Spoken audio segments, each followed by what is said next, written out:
It was a Saturday. It was a day I was coach of my son's soccer team. At one point, just walking back from a play, I started to get dizzy, almost like when you get up quickly and you see stars. But I would say it was that to the extreme, where there were a lot of stars. And then I believe I went down. I passed out or went down on the field. So I was actually home, and I'm about a mile and a half from the school, and a friend of ours who was another parent there called me and said, "You have to come to the field.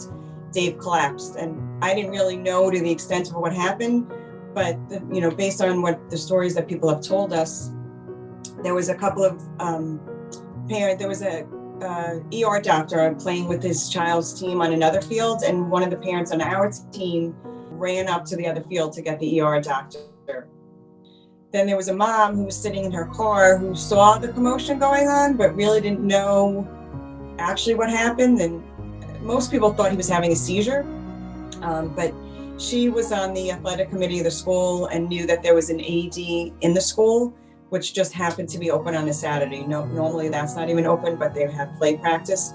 So she ran into the school, got the AED, and ran down to the field. And she tells the story that, when she was running down to the field with the AED, all she could think of is that everyone was going to laugh at her, that she overreacted.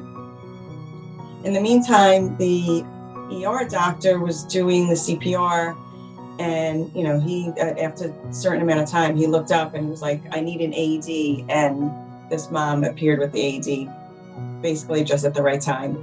When you listen to the stories of the dads that were there, they all felt helpless because nobody knew what to do. Nobody could even step in and help the doctor with the chest compressions when he started getting tired. All these stars weren't aligned, and there didn't happen to be an ER doctor on the adjacent field, and there didn't happen to be, and the school didn't happen to be open, and somebody ran to get the AED. I don't think the outcome would have been the same. We had a basketball game in Pelham, New York that day. So we took the bus, and the bus actually got off at the wrong high school. So we went to the middle school actually. And in the parking lot was an off-duty police officer that ended up being one of my teammates' cousins.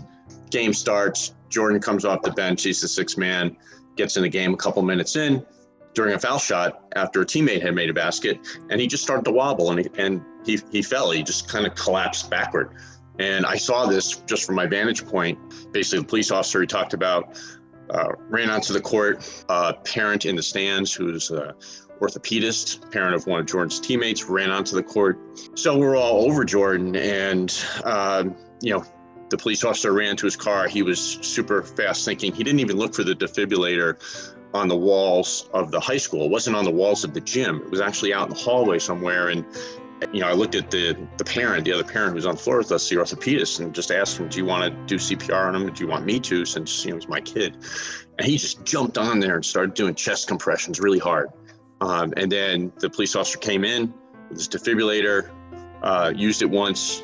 It actually didn't spark any activity in Jordan, and he required a second shock.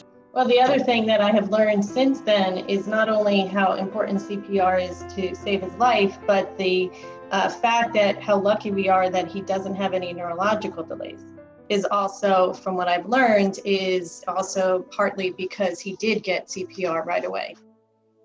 Dane and I live in the same town, and we were acquaintances, during school. Our kids are in the same grade. And then after we just started talking, we decided to really pair together and take it to the next level. Once I started driving around town and looking where our AEDs were in town, asking, do the coaches and our volunteer sports have CPR training? The answers were coming back as no. What happens is people just assume there's protocols in place. We started looking at that, like Alice said, we prepared this, worked with the town, village and recreation department, the EMS, our police department, and developed a cardiac emergency response plan for the village of Rybrook, where all volunteer coaches are trained in CPR. We have AEDs accessible all through town, and we added signage. Right. So having that positive feedback, at least from the town, then it kind of motivated us to take it to the next step to a county level. The message in general for parents or for anybody is to learn CPR. Yeah. Yes. You know, CPR saved, and an AED saved our family member's life. And, you know, most times you're going to need it to save somebody's life that you know or you love.